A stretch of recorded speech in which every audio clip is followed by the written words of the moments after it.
Okay, अब हमारे पास next topic है कॉम्बिनेशन ऑफ कैपेसिटर्स। अगर हमारे पास कैपेसिटर्स हैं, क्योंकि हम प्रैक्टिकली बहुत कम जैसे पिकोफेरेड, माइक्रोफेरेड इसमें यूज़ करते हैं, तो अगर हमें बहुत बड़ी कैपेसिटी चाहिए जो कि जिसको हम अलग अलग सर्किट्स में यूज़ कर सकें, तो हमें उनके कॉम्बिनेशंस यूज़ करने पड़ते हैं। तो दो टाइप के कॉम्बिनेशन हम यूज़ करते हैं। पहला आता है सीरीज कॉम्बिनेशन। सीरीज कॉम्बिनेशन, इसमें देखिए, मान लीजिए हमारे पास एक 3 कैपेसिटर है हमारे पास।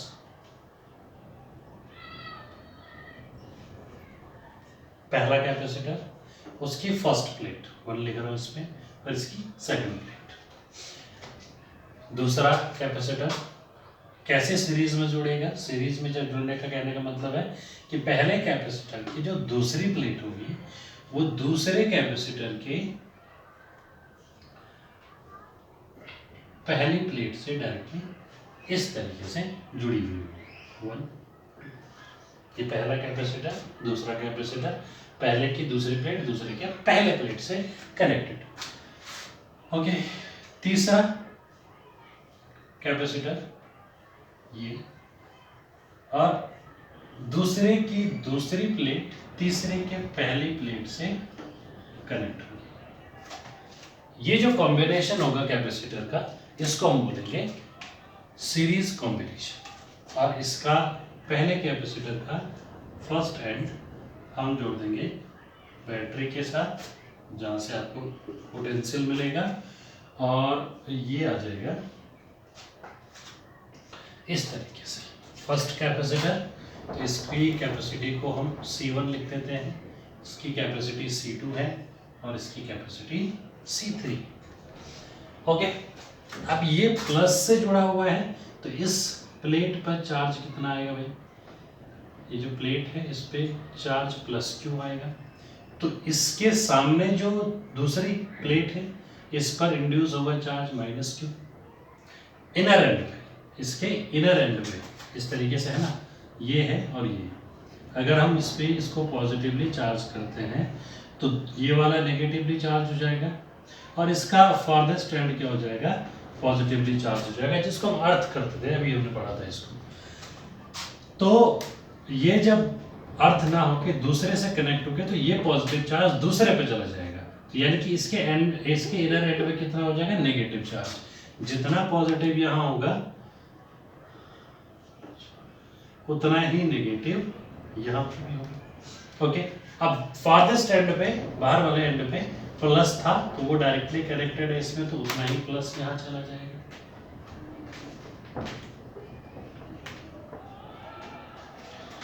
इसकी वजह से दूसरी प्लेट पे इंड्यूस हो जाएगा उतना ही, और फिर यहाँ से कंडक्ट हो जाएगा प्लस उतना ही, और फिर यहाँ इंड्यूस हो जाएगा उतना ही, और ये लास्ट प्लस, फिर बैटरी में प्लस टू माइनस, इस तरीके से।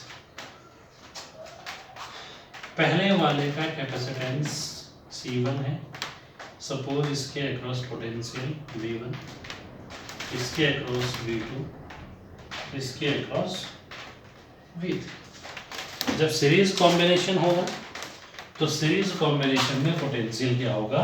हर कैपेसिटर्स के अक्रॉस क्या होगा? अलग अलग होगा। तो हम निकालेंगे पहले पोटेंशियल डिफरेंस। कितना होगा potential difference?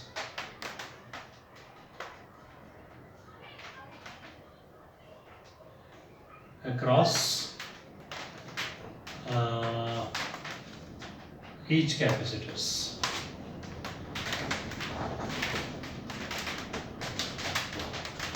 Across each capacitors कितना आ जाएगा?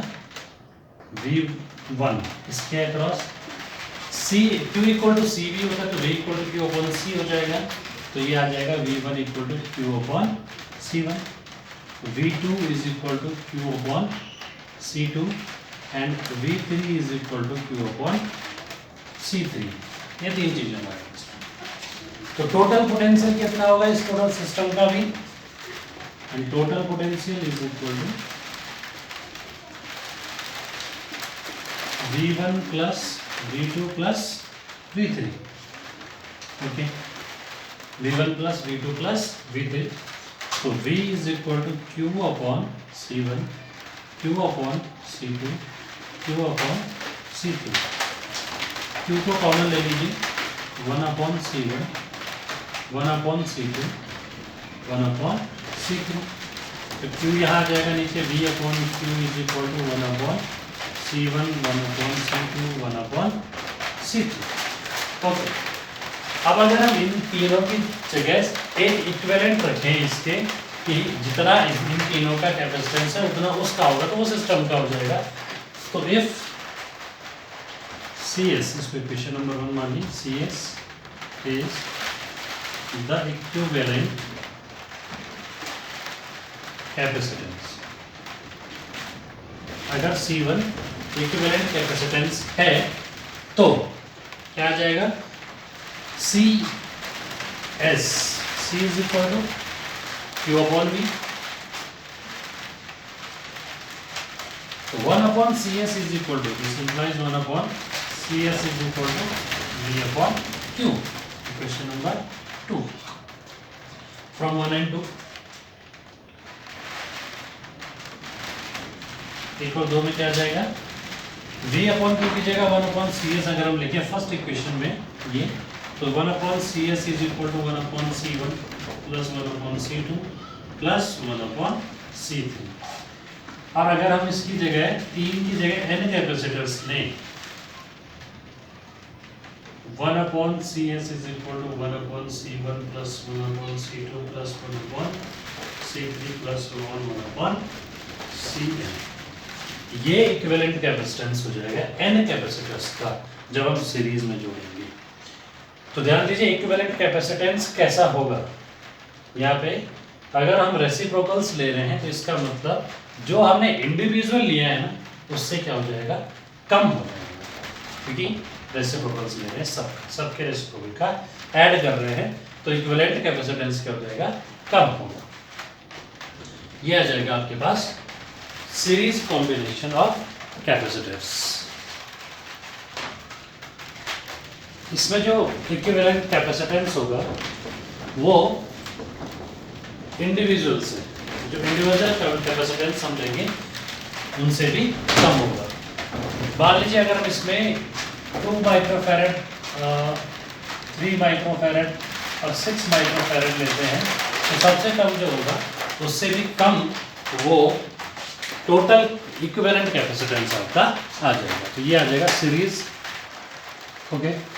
नेक्स्ट आता है पैरेलल कॉम्बिनेशन। जब कैपेसिटर्स को किन्हीं 2 अलग अलग कैपेसिटर्स को किन्हीं 2 कॉमन पॉइंट से हम जोड़ते हैं, जैसे यहाँ पे देखिए पहला कैपेसिटर उसकी पहली प्लेट A पॉइंट से, दूसरे कैपेसिटर की पहली प्लेट A पॉइंट से, तीसरे कैपेसिटर की पहली प्लेट भी A पॉइंट से, तो तीनों A पॉइंट से और तीनों की दूसरी प्लेट्स B पॉइंट से, कॉमन पॉइंट से जब जुड़ जाती हैं तो उस कॉम्बिनेशन को बोलते हैं parallel combination.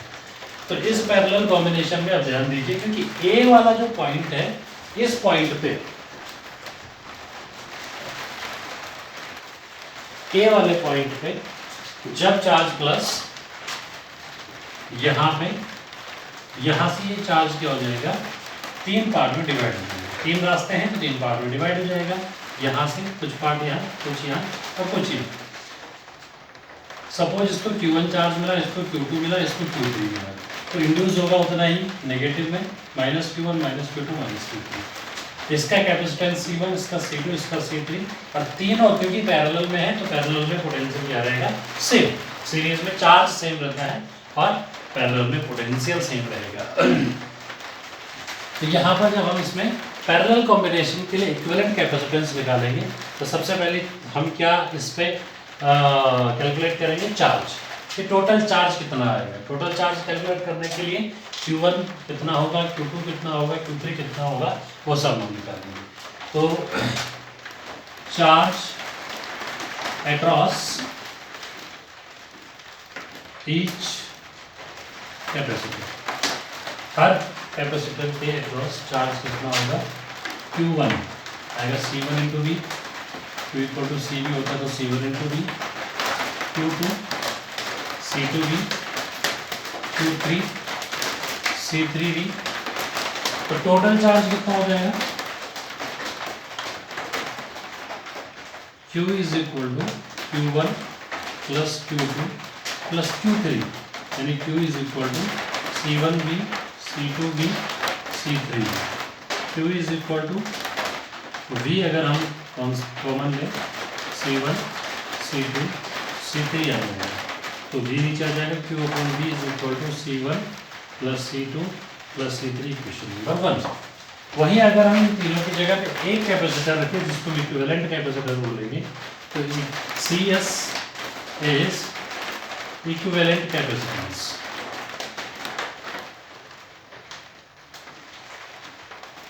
Then CS is equal to Q upon V। दिया जाएगा C equal to Q upon V, Q equal to C भी होता है, तो C equal to Q upon V आ जाएगा, CS equal to Q upon V equation number 2। From 1 and 2 क्या आ जाएगा? 1 में अगर हम 2 से वैल्यू रखें तो CS is equal to C1 plus C2 plus C3। वही n कैपेसिटर्स के लिए हम क्या लेंगे? CS is equal to C1 plus C2 plus C3 plus 1 plus Cn। ये आ जाएगा n कैपेसिटर्स के लिए, ठीक है। तो जब पैरेलल कॉम्बिनेशन होता है तो इक्विवेलेंट कैपेसिटेंस क्या हो जाता है? सबका सम। अगर ये 2 है, ये 3 है, ये 6 है, तो 6 3 9 2 11, टोटल कितना हो जाएगा? 11। यानी कि पैरेलल कॉम्बिनेशन में कैपेसिटेंस क्या हो जाएगा? बढ़ जाएगा। तीनों का सम, जितने भी हम उसमें यूज करेंगे उनका सम हो जाएगा। Thank you.